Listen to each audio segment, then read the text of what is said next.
Chicken barfi kebab, Arabian roll, garlic chicken, Turkish kebab और पता नहीं क्या क्या। नमस्ते बेलगाम में हूँ अभी एंड आज मैंने विजिट किया बेलगाम में ओपन हुए इस न्यू लाल कैटरर्स के रेस्टोरेंट को। ये लाल पकाती केटरिंग के नाम से बहुत फेमस है। इनके पास आपको यूनिक टाइप्स ऑफ स्टार्टर्स मिलेंगे, जिसमें से हमने ट्राई किया पॉपलेट chicken, Italian kebab, chicken shahi cheese roll, chicken barfi kebab, Arabian roll, chicken cheese box, Lal Badshah roll, chicken Pathani kebab, Turkish kebab, garlic chicken और ये चिकन सिजलर। इनके स्टार्टर्स का टेस्ट तो बहुत बढ़िया था एंड इनके फ्लेवर्स भी लाजवाब थे। और ये मेरा दोस्त जिसका हाथ टूटा हुआ है फिर भी खाने का नाम सुनते ही आ गया अपना प्रोटीन इंटेक पूरा करने। इतने सब स्टार्टर्स के बाद अब बारी थी मेन कोर्स की, तो हमने यहाँ पे लिया ghee roasted reshmi paratha with chicken angara, जो टेस्ट में एक नंबर था। फिर आई हम सबकी favourite chicken and mutton biryani, और इनकी मटन बिरयानी तो माउथ वाटरिंग थी, जो आपको ट्राई करनी ही पड़ेगी। इनका खुद का केटरिंग सर्विस भी है, जहाँ ये ऑल टाइप्स ऑफ इवेंट्स के ऑर्डर लेते हैं एंड बिरयानी के भी ऑर्डर्स लेते हैं, लेकिन आपको बिरयानी मिनिमम 2 kg ऑर्डर करनी पड़ेगी। और इवनिंग में रेस्टोरेंट के सामने इनका स्टार्टर्स का स्टॉल भी लगता है, जो 5 PM to 7 PM रहेगा। अगर आपको इनके unique starters and mouth watering biryani try करनी है तो visit Lal caterers restaurant near Indian national flag, Asad Khan society, Belgaum.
ನಾವು ಅಹಿಂದ ಪಾರ್ಟನೇ ಮುಂಚೆಯಿಂದ 30 ವರ್ಷದಿಂದ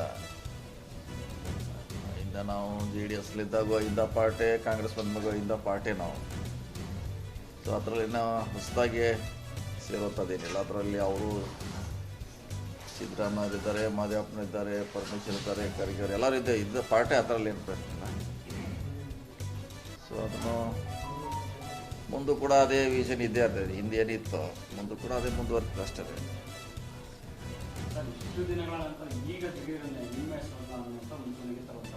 ಇಲ್ಲ ಅದ್ರೇನು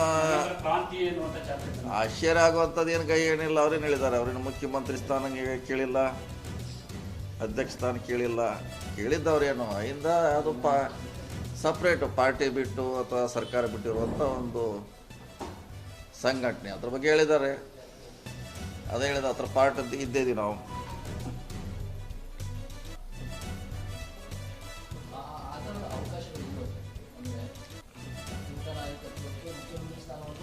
ಇಲ್ಲ ಅದಕ್ಕೂ ಇದಕ್ಕೂ ಸಂಬಂಧ ಇಲ್ಲ. ಅವ್ರ ಹೇಳಿಕೆಗೆ ಇದಕ್ಕೂ ಏನೂ ಸಂಬಂಧ ಇಲ್ಲ ರೀ, ಅದು ಬೇರೆ ವಿಷಯ. ಈಗ ಇದು ವಿಷಯ ಬೇರೆ, ಅದಕ್ಕೂ ಏನು ಸಂಬಂಧ ಇಲ್ಲ. ನಾನೇ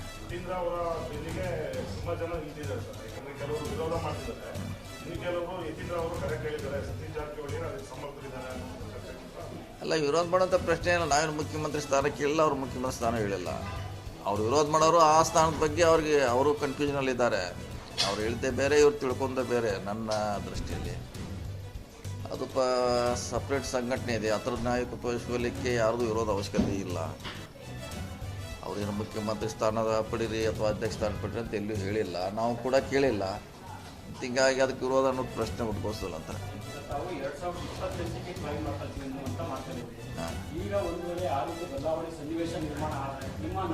ಇಲ್ಲ ನಮ್ಮ ನಡೆ ಏನಿಲ್ಲ, ನಮ್ಮದೇ ನಡೆಯಲ್ಲ, ಏನೇ ಇಲ್ಲ. ನಮ್ದೇನು ಹೆಂಗಿದೀವಿ ಯಥಾಸ್ಥಿತಿ ಹಿಂಗಿದೀವಿ, ಇಲ್ಲಿ ಕೂತಿದ್ವಿ ಹಿಂಗೆ ಇರ್ತೀವಿ. ನಮ್ದೇನೇನು ಇಲ್ಲ.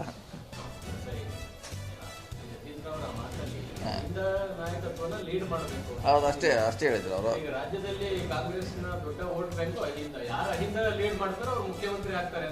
ಇಲ್ಲ ಹಾಗೇನು ಅದು ಮುಂದಿನ ದಿನಗಳಲ್ಲಿ, ಅದು ಈಗ ಹೇಳಲಿಕ್ಕಾಗೋಲ್ಲ. ಈಗಿದ್ದಾರೆ ಮುಖ್ಯಮಂತ್ರಿ ಇದ್ದಾರೆ, ಈಗ ಆ ಥರ ಚರ್ಚೆ ನಾವು ಎಲ್ಲಿಯೂ ಮಾಡಿಲ್ಲ, ಮಾಡುವಂಥ ಪ್ರಶ್ನೆ ಉದ್ಭವ ಆಗೋಲ್ಲ. ನೋಡೋಣ, ಬಂದಾಗ ನೋಡೋಣ. ಇನ್ನೂ 28 ಚುನಾವಣೆ ಆಗಬೇಕು, ಎಲ್ಲ ಬಂದಾಗ ನೋಡೋಣ ಅದ್ರ ಬಗ್ಗೆ.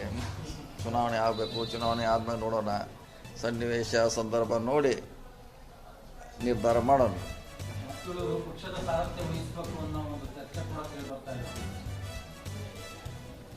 ಇಡೀ ಪಕ್ಷದ ಹೈಕಮಾಂಡ್ ಅವರು ಏನು ಮಾಡಬೇಕು, ಯಾರಿಗೆ ಮಾಡಬೇಕಂತ ಅವ್ರು ಮಾಡ್ತಾರೆ. ಈಗ ನಾವು ಹೇಳ್ಕೊಂಡ್ರೆ ಅದಾಗೋದಿಲ್ಲ, ಅಥವಾ ಯಾರು ಹೇಳಿದರೂ ಆಗೋಲ್ಲ. ಪಕ್ಷ 70 ವರ್ಷ ಅನುಭವ ಇದೆ ಪಕ್ಷಕ್ಕೆ, ಸುಮಾರು 100 ವರ್ಷ. ಸೊ ಅವ್ರು ನಿರ್ಧಾರ ಮಾಡ್ತಾರೆ. ನಾವೇ ಅದನ್ನು ಕ್ಲೇಮ್ ಮಾಡೋದ್ರಲ್ಲಿ ಯಾವುದೇ ಅರ್ಥ ಇಲ್ಲ. ನಾವು ಯಾವಾಗ ಡಿಮಾಂಡ್ ಮಾಡಿಲ್ಲ, ಮಾಡೋದು ಇಲ್ಲ. ಮಂತ್ರಿಯಾಗಿ ನಮ್ಮ ಕೆಲಸ ಒಪ್ಪಿಸಿದ್ದಾರೆ, ಮಂತ್ರಿ ಅಷ್ಟು ನಿಭಾಯಿಸ್ತೀವಿ. ನವೆಂಬರ್ 20ಕ್ಕೆ ಡಿ ಕೆ ಶಿವಕುಮಾರ್ ಡೆಡ್ಲೈನ್ ಕೊಟ್ಟಿದ್ದಾರೆ.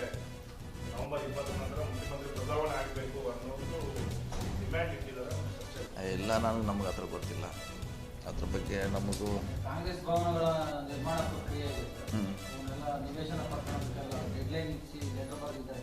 ಎಲ್ಲ ಮಿನಿಸ್ಟರ್ಸ್ MLAಗಳು ಮಾಡ್ತಿದ್ದಾರೆ. ಸುಮಾರು ದಿವಸದಿಂದ ಅವರು ಅದನ್ನು 100 ಮಾಡಬೇಕಂತ ಅವ್ರದ್ದೊಂದು ಇಂಟ್ರೆಸ್ಟ್ ಇದೆ, ಮುಂಚೆನೇ ಮಾಡ್ತಿದ್ದಾರೆ. ಈಗೂ ಕೂಡ ಅದನ್ನು ಮುಗಿಸ್ಬೇಕಂತ ಅವರು ಪ್ರಯತ್ನ ಮಾಡ್ತಿದ್ದಾರೆ. ಹಾಂ, ಚರ್ಚೆ ಮೊದಲೇ ಆಗಿತ್ತು ಅನ್ನೋದು ಮಾತಿತ್ತು. ಈಗ ಅದೇ ಜೊತೆಗೆ ಈಗ ನವೆಂಬರ್ ಕ್ರಾಂತಿ ವಿಚಾರನೂ ಆಗಲೇ ಅವಶ್ಯಕ ವಿಚಾರ ಚರ್ಚೆ ಆಗಿತ್ತು. ಅದು ನೋಡಿ, ನಮಗೆ ಗೊತ್ತಿಲ್ಲ ಅಂತ ನಾವು ಈಗಾಗಲೇ ಒಂದು 10 ಸಾರಿ ಹೇಳಿದ್ದೀವಿ. ಚರ್ಚೆ ಆಗಿದೆಯೋ ಇಲ್ಲ, ಮಂತ್ರಿಮಂಡಲ ಆಗ್ತದೆಯೋ ಇಲ್ಲ ಅನ್ನೋದು ಅಂತಿಮವಾಗಿ CM, DCM, ಜನರಲ್ ಸೆಕ್ರೆಟರಿ ಹಂತದಲ್ಲಿ ಚರ್ಚೆ ಆಗಿ ನಿರ್ಧಾರ ಅವ್ರು ಮಾಡ್ತಾರೆ. ಈಗ ನಾವು ಅದಕ್ಕೆ ಎಲ್ಲಿ ಉತ್ತರ ಹೇಳೋದು, ಏನಂತ ಹೇಳೋದು, ನಮಗೇನೂ ಗೊತ್ತೇ ಇಲ್ಲ. ಸಂಪುಟ ಪುನರಚನೆ ಅಧಿಕಾರ ಯಾರಿಗೆ ಸಿಗುತ್ತೋ ಅವರು ನೆಕ್ಸ್ಟ್ CM ಅಂತ ರಾಜಣ್ಣ ಅವರು ಹೇಳಿದ್ದಾರೆ. ಇಲ್ಲ, ಅದ್ರ ಬಗ್ಗೆ ನಮ್ಗೆ ಗೊತ್ತಿಲ್ಲ, ನಾವು ಹೇಳಲಿಕ್ಕೆ ಆಗೋಲ್ಲ. ಈಗ ಯಾರು ಅಧಿಕಾರ ಪಡಿತಾರೆ, ಯಾರು ಆಗ್ತಾರೆ, ಅದ್ರ ಬಗ್ಗೆ ಹೇಳಲಿಕ್ಕೆ ಆಗಲ್ಲ. ಯಾಕೆ ನಮ್ಗೆ ಗೊತ್ತೂ ಇಲ್ಲ. ಅದು ಮುಂಚೆನೇ ಹೇಳಿದ್ದೀವಿ, ಅಲ್ಲಿ ಏನು ಚರ್ಚೆ ಆಗಿದೆ ಡೆಲ್ಲಿಯಲ್ಲಿ ನಮ್ಗೆ ಗೊತ್ತಿಲ್ಲ ಅಂತ ಹೇಳಿದ್ದೀವಿ. ಈಗ ಅದನ್ನೇ ಹೇಳ್ತೀವಿ ಅಷ್ಟೇ. ರಾಜ್ಯದಲ್ಲಿ ದಲಿತ CM ಒಂದು ಅವಕಾಶ ಸಿಗಬೇಕು ಅನ್ನೋದು ಕೂಗುಗಳು ಹೆಚ್ಚಾಗ್ತಿದೆ. ಮತ್ತು ಪರಮೇಶ್ವರ್ ಕೂಡ ಮಾತಾಡಿದ್ದಾರೆ. ಮುನಿಯಪ್ಪರ ಆದರೂ ಸಂತೋಷ ಅನ್ನುವಂಥ ಮಾತಾಡಿದ್ದಾರೆ. ಹೇಳಿದಾಗ ಸುಮಾರು ಸಾರಿ ಹೇಳಿದಾಗ ಅವಕಾಶ ಸಿಕ್ಕರೆ ಒಳ್ಳೇದಂತ ನಾವು ಹೇಳಿದ್ದೀವಿ, ಹಿಂದೆಲ್ಲರೂ ಹೇಳಿದ್ದಾರೆ. ಸೊ ಅಂತಿಮವಾಗಿ ಯಾರು ಮಾಡಬೇಕು, ಯಾವ ಸಮುದಾಯ ಮಾಡಬೇಕು, ಯಾರು ಮಾಡಿದ್ರೆ ಕಾಂಗ್ರೆಸ್ಗೆ ಒಳ್ಳೇದು ಅನ್ನೋದು ತೀರ್ಮಾನ ಮಾಡೋದು ವರಿಷ್ಠರ ಮಾತ್ರ.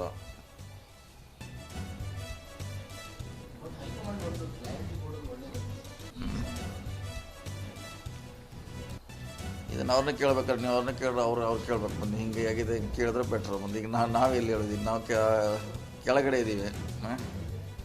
ಈಗ ನಾವು ಅದಕ್ಕೆ ಉತ್ತರ ಕೊಡ್ಲಿಕ್ಕೆ ಆಗಲ್ವಾ? ಹೈಕಮಾಂಡ್ ಅವ್ರು ನಮ್ಗೆ ಸಿಗ್ತಾರೆ ನೋಡಿದ್ರೆ ಈಗ ನೀವೇ ಕೇಳ್ಬೇಕಲ್ಲ ಸರ್ ಹೈಕಮಾಂಡ್. ಬದ್ದಿರ್ತಾರೆ, ಇಲ್ಲಿ ಕೇಳಬೇಕಲ್ಲ. ಈಗ ನಾವೇನು ಹೇಳೋರಿಗೆ ಪರಮೇಶ್ವರ್ ನೀವು ಎಲ್ಲ ಬಹಿರಂಗವಾಗಿ ಅಂತ ಹೇಳಿದ್ರಿ. ರಾಜ್ಯದಲ್ಲೇ ಮಲ್ಲಿಕಾರ್ಜುನ ಖರ್ಗೆ ಕರ್ನಾಟಕದಲ್ಲೇ ಆದರೂ ಕೂಡ ಪ್ರಶ್ನೆ ಸಿಗ್ತಾ ಇಲ್ಲ ಅಂತ ಕೇಳಿದ್ರೆ CM ಇದ್ದಾರೆ, DCM ಇದ್ದಾರೆ. ಅವರೇ ಅದಕ್ಕೆ ಸರಿಯಾದ ಉತ್ತರ ಹೇಳ್ಬೋದು. ಈಗ ನಾವೆಲ್ಲಿ ಹೇಳಿದ್ರಿ?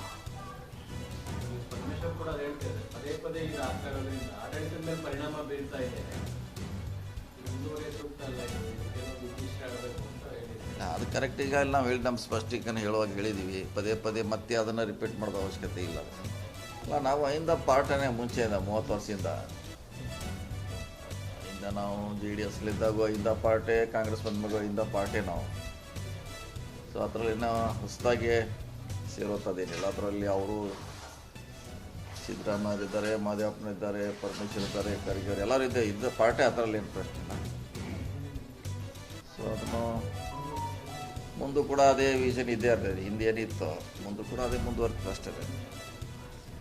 ಸರ್, ಇಷ್ಟು ದಿನಗಳ ನಂತರ ಈಗ ದಿಢೀರ್ ನಿಮ್ಮೆ ಅನ್ನುವಂಥ ಮುಂಚೂಣಿಗೆ ತರುವಂಥ ಪ್ರಯತ್ನ ಇಲ್ಲ, ಅದರಲ್ಲಿ ಕ್ರಾಂತಿ ಎನ್ನುವಂಥ ಚಾಪ್ಟರ್ ಆಶ್ಚರ್ಯ ಆಗುವಂಥದ್ದು ಏನು ಕೈ ಏನಿಲ್ಲ. ಅವ್ರೇನು ಹೇಳಿದ್ದಾರೆ, ಅವ್ರೇನು ಮುಖ್ಯಮಂತ್ರಿ ಸ್ಥಾನ ಕೇಳಿಲ್ಲ, ಅಧ್ಯಕ್ಷ ಸ್ಥಾನ ಕೇಳಿಲ್ಲ. ಕೇಳಿದ್ದವ್ರೇನು ಇಂದ ಅದು ಸಪ್ರೇಟು ಪಾರ್ಟಿ ಬಿಟ್ಟು ಅಥವಾ ಸರ್ಕಾರ ಬಿಟ್ಟಿರುವಂಥ ಒಂದು ಸಂಘಟನೆ, ಅದ್ರ ಬಗ್ಗೆ ಹೇಳಿದ್ದಾರೆ. ಅದೇ ಹೇಳಿದ ಹತ್ರ ಪಾರ್ಟ್ ಅಂತ ಇದ್ದೇವೆ ನಾವು.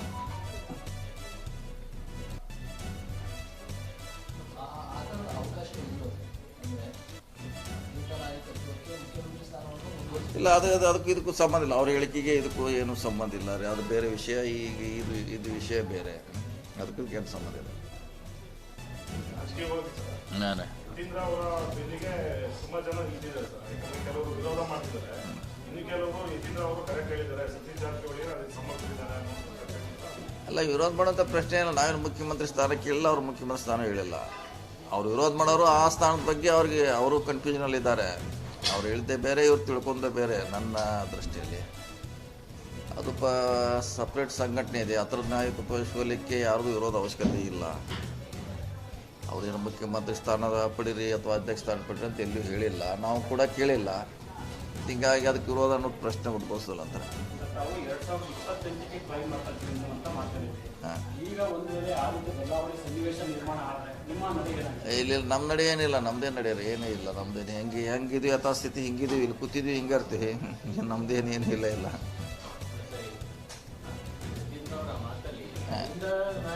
ಲೀಡ್ ಮಾಡಬೇಕು. ಹೌದು, ಅಷ್ಟೇ ಹೇಳಿದ್ರು ಅವರು. ಈಗ ರಾಜ್ಯದಲ್ಲಿ ಕಾಂಗ್ರೆಸ್ನ ದೊಡ್ಡ ವೋಟ್ ಬ್ಯಾಂಕ್ ಅಹಿಂದ. ಯಾರು ಅಹಿಂದ ಲೀಡ್ ಮಾಡ್ತಾರೋ ಅವ್ರು ಮುಖ್ಯಮಂತ್ರಿ ಆಗ್ತಾರೆ ಅನ್ನೋ ಥರದಲ್ಲಿ. ಇಲ್ಲ ಹಾಗೇನು ಅದು ಮುಂದಿನ ದಿನಗಳಲ್ಲಿ ಅದು ಈಗ ಹೇಳಲಿಕ್ಕೆ ಆಗೋಲ್ಲ. ಈಗ ಇದ್ದಾರೆ, ಮುಖ್ಯಮಂತ್ರಿ ಇದ್ದಾರೆ. ಈಗ ಆ ಥರ ಚರ್ಚೆ ನಾವು ಎಲ್ಲಿಯೂ ಮಾಡಿಲ್ಲ, ಮಾಡೋಂಥ ಪ್ರಶ್ನೆ ಉದ್ಭವ ಆಗೋಲ್ಲ.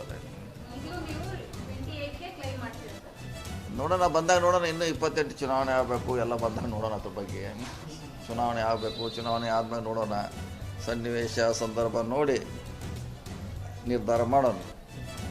ಪಕ್ಷದ ಸಾರಥ್ಯ ವಹಿಸಬೇಕು ಅನ್ನೋ ಒಂದು ಚರ್ಚೆ ಕೂಡ ಕೇಳ್ತಾ ಇದೆ.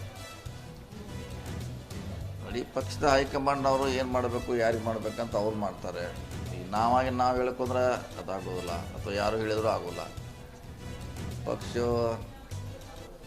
70 ವರ್ಷ ಅನುಭವ ಇದೆ ಪಕ್ಷಕ್ಕೆ, ಸುಮಾರು 100 ವರ್ಷ. ಸೊ ಅವ್ರು ನಿರ್ಧಾರ ಮಾಡ್ತಾರೆ. ನಾವೇ ಅದನ್ನು ಕ್ಲೇಮ್ ಮಾಡೋದ್ರಲ್ಲಿ ಯಾವುದೇ ಅರ್ಥ ಇರೋದು. ನಾವು ಯಾವಾಗ ಡಿಮಾಂಡ್ ಮಾಡಿಲ್ಲ, ಮಾಡೋದು ಇಲ್ಲ. ಮಂತ್ರಿಯಾಗಿ ನಮ್ಮ ಕೆಲಸ ಒಪ್ಪಿಸಿದ್ದಾರೆ, ಮಂತ್ರಿ ಅಷ್ಟು ನಿಭಾಯಿಸ್ತಾರೆ. ನವೆಂಬರ್ 20ಕ್ಕೆ ಡಿ ಕೆ ಶಿವಕುಮಾರ್ ಅವರು ಡೆಡ್ಲೈನ್ ಕೊಟ್ಟಿದ್ದಾರೆ. ನವೆಂಬರ್ 20 ನಂತರ ಮುಖ್ಯಮಂತ್ರಿ ಬದಲಾವಣೆ ಆಗಬೇಕು ಅನ್ನೋದು ಡಿಮ್ಯಾಂಡ್ ಇಟ್ಟಿದ್ದಾರೆ.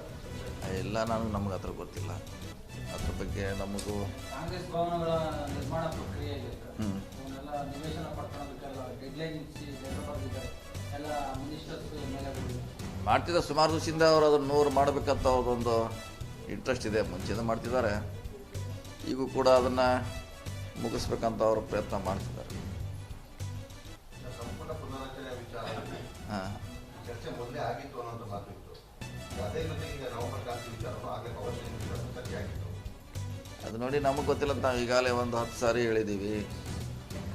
ಚರ್ಚೆ ಆಗಿದೆಯೋ ಇಲ್ಲ, ಮಂತ್ರಿಮಂಡಲ ಆಗ್ತದೆ ಇಲ್ಲ ಅನ್ನೋದು ಅಂತಿಮವಾಗಿ CM, DCM, ಜನರಲ್ ಸೆಕ್ರೆಟರಿ ಹಂತದಲ್ಲಿ ಚರ್ಚೆ ಆಗಿ ನಿರ್ಧಾರ ಅವ್ರು ಮಾಡ್ತಾರೆ. ಈಗ ನಾವು ಅದಕ್ಕೆ ಎಲ್ಲಿ ಉತ್ತರ ಹೇಳೋದು, ಏನಂತ ಹೇಳೋದು, ನಮಗೇನೂ ಗೊತ್ತೇ ಇಲ್ಲ. ಸಂಪುಟ ಪುನರಚನೆ ಅಧಿಕಾರ ಯಾರಿಗೆ ಸಿಗುತ್ತೋ ಅವರು ನೆಕ್ಸ್ಟ್ CM ಅಂತ ರಾಜಣ್ಣ ಅವರು ಹೇಳಿದ್ದಾರೆ ಸರ್. ನಿಮ್ಮ ಇಲ್ಲ, ಅದ್ರ ಬಗ್ಗೆ ನಮ್ಗೆ ಗೊತ್ತಿಲ್ಲ, ನಾವು ಹೇಳಲಿಕ್ಕೆ ಆಗೋಲ್ಲ. ಈಗ ಯಾರು ಅಧಿಕಾರ ಪಡಿತಾರೆ, ಯಾರು ಆಗ್ತಾರೆ, ಅದ್ರ ಬಗ್ಗೆ ಹೇಳಲಿಕ್ಕೆ ಆಗಲ್ಲ. ಯಾಕೆ ನಮ್ಗೆ ಗೊತ್ತೂ ಇಲ್ಲ. ಅದು ಮುಂಚೆನೇ ಹೇಳಿದ್ದೀವಿ, ಅಲ್ಲಿ ಏನು ಚರ್ಚೆ ಆಗಿದೆ ಡೆಲ್ಲಿಯಲ್ಲಿ ನಮ್ಗೆ ಗೊತ್ತಿಲ್ಲ ಅಂತ ಹೇಳಿದ್ದೀವಿ. ಈಗ ಅದನ್ನೇ ಹೇಳ್ತೀವಿ ಅಷ್ಟೇ. ರಾಜ್ಯದಲ್ಲಿ ದಲಿತ CM ಒಂದು ಅವಕಾಶ ಸಿಗಬೇಕು ಅನ್ನೋದು ಕೂಗು ಲೆಕ್ಕ ಆಗ್ತದೆ. ಖುದ್ದು ಪರಮೇಶ್ವರ್ ಕೂಡ ಒಂದು ಮಾತಾಡಿದ್ದಾರೆ. ಮುನಿಯಪ್ಪರಾದರೂ ಸಂತೋಷ ಅಂತ ಮಾತಾಡಿದ್ದಾರೆ. ಹೇಳಿದ ಸುಮಾರು ಸಾರಿ ಹೇಳಿದಾಗ ಅವಕಾಶ ಸಿಕ್ಕರೆ ಒಳ್ಳೇದಂತ ನಾವು ಹೇಳಿದ್ದೀವಿ, ಹಿಂದೆಲ್ಲರೂ ಹೇಳಿದ್ದಾರೆ.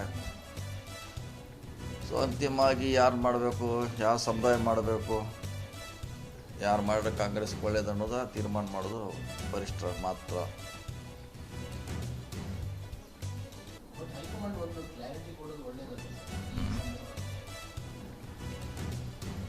ಇದನ್ನು ಅವ್ರನ್ನ ಕೇಳ್ಬೇಕಾದ್ರೆ ನೀವು ಅವ್ರನ್ನ ಕೇಳಿದ್ರೆ ಅವ್ರು ಕೇಳ್ಬೇಕು. ಬನ್ನಿ ಹಿಂಗೆ ಆಗಿದೆ, ಹಿಂಗೆ ಕೇಳಿದ್ರೆ ಬೆಟ್ರು. ಮುಂದೆ ಈಗ ನಾವು ಎಲ್ಲಿ ಹೇಳಿದ್ದೀವಿ, ನಾವು ಕೆಳಗಡೆ ಇದ್ದೀವಿ. ಈಗ ನಾವು ಅದಕ್ಕೆ ಉತ್ತರ ಕೊಡ್ಲಿಕ್ಕೆ ಆಗಲ್ವಾ? ಹೈಕಮಾಂಡ್ ಅವ್ರು ನಮ್ಗೆ ಸಿಗ್ತಾರೆ ನೋಡಿ ಸರ್. ಈಗ ನೀವೇ ಕೇಳ್ಬೇಕಲ್ಲ ಸರ್ ಹೈಕಮಾಂಡ್. ಬದ್ಧರ್ತಾರೆ ಇಲ್ಲಿ ಕೇಳಬೇಕಲ್ಲ. ಈಗ ನಾವೇನು ಹೇಳೋಲ್ಲ. ಈಗ ಪರಮೇಶ್ವರ್ ನೀವೆಲ್ಲ ಬಹಿರಂಗವಾಗಿ ಕೇಳಿದ್ರಿ. ರಾಜ್ಯದಲ್ಲಿ ಮಲ್ಲಿಕಾರ್ಜುನ ಖರ್ಗೆ ಅವರು ಕರ್ನಾಟಕದಲ್ಲೇ, ಆದರೂ ಕೂಡ ಯಾಕೆ ಮಲ್ಲಿಕಾರ್ಜುನ ಪ್ರಶ್ನೆ ಸಿಗ್ತಾ ಇಲ್ಲ ಅಂತ ಕೇಳಿದ್ರೆ CM ಇದ್ದಾರೆ, DCM ಇದ್ದಾರೆ. ಅವರೇ ಅದಕ್ಕೆ ಸರಿಯಾದ ಉತ್ತರ ಹೇಳ್ಬೋದು. ಈಗ ನಾವಿಲ್ಲಿ ಹೇಳಿದ್ರು ಪರಮೇಶ್ವರ್ ಕೂಡ ಹೇಳ್ತಾ ಇದ್ದಾರೆ, ಪದೇ ಪದೇ ಇದು ಆಗ್ತಾ ಇರೋದ್ರಿಂದ ಆಡಳಿತದ ಮೇಲೆ ಪರಿಣಾಮ ಬೀರ್ತಾ ಇದೆ. ಇನ್ನೂರೇ ಸೂಕ್ತ ಅಲ್ಲ ಇದು, ಕೆಲವು ಇಷ್ಟ ಆಡಬೇಕು ಅಂತ ಹೇಳಿದ್ದಾರೆ. ಅದು ಕರೆಕ್ಟ್. ಈಗ ನಾವು ಹೇಳಿ ನಮ್ಮ ಸ್ಪಷ್ಟೀಕರಣ ಹೇಳುವಾಗ ಹೇಳಿದ್ದೀವಿ. ಪದೇ ಪದೇ ಮತ್ತೆ ಅದನ್ನು ರಿಪೀಟ್ ಮಾಡೋದು ಅವಶ್ಯಕತೆ ಇಲ್ಲ.